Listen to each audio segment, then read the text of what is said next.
Because we're on a budget. It's Adam Sessler and Morgan Webb. Welcome back to X-Play. Later in the show, we have the highly anticipated new Siphon Filter game. But first, we have a little something from Todd McFarlane. McFarlane, the creator of Spawn, was not content with making millions in the comic book industry, so he decided to design his own line of collectible toys. And lo, the fanboys did buy it them. One figure to play with and one to keepeth in the package so that they might reselleth it for a profit on eBay. Now he's made a game based on the action figures. Of course, we all know how those Spawn games turned out. They sucked. Sorry, something in my throat. They sucked. Anyway, here's our preview of McFarlane's Evil Prophecy.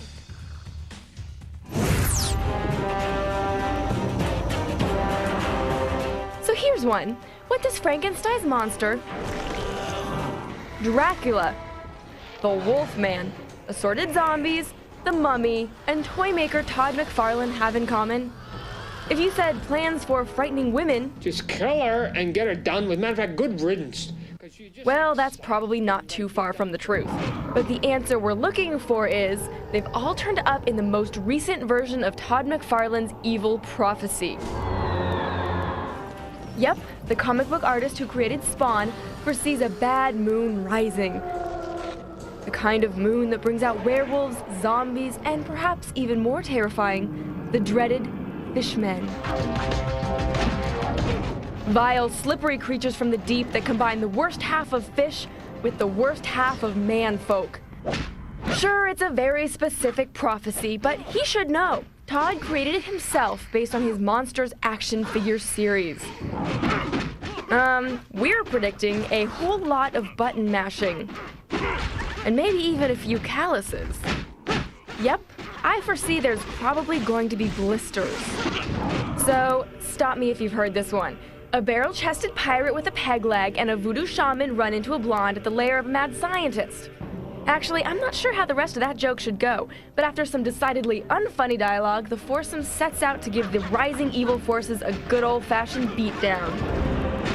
Each character will have several different combo attacks that they can use to smack around the assorted minions of darkness. And using the directional pad, you'll be able to switch to any different member of the team on the fly, even if it is only for some much-needed variety. Every once in a while, you have to backtrack or run an errand to find boards to lay across a chasm, but so far this seems more a small annoyance than a puzzle. Luckily, your fiend-fighting fisticuffs will gradually improve with repeated use. Correction, lots of repeated use. Additionally, you'll be able to attack with a weapon, be it pistols, or simply Sendino's voodoo boomerang of doom. And occasionally, your team may stumble across a box of flamethrowers, or the ever-useful chainsaw. But mostly, well, I think you're getting the idea. Plus, the developer promises to show us a bit more depth with cooperative attacks and a relationship between the various magical elements before the game ships. We'll see if all the button mashing can come together into a solid game when the prophecy is supposed to be fulfilled, sometime this summer. Watch out for the full review. If you dare. Here's my Evil Prophecy. The game's not going to be very good. Of course, a lot of things could change for the better between now and the release date, and we'll be sure to give you our honest opinion when McFarlane's latest comes out. And how can it not be a winner? It has the Fishman,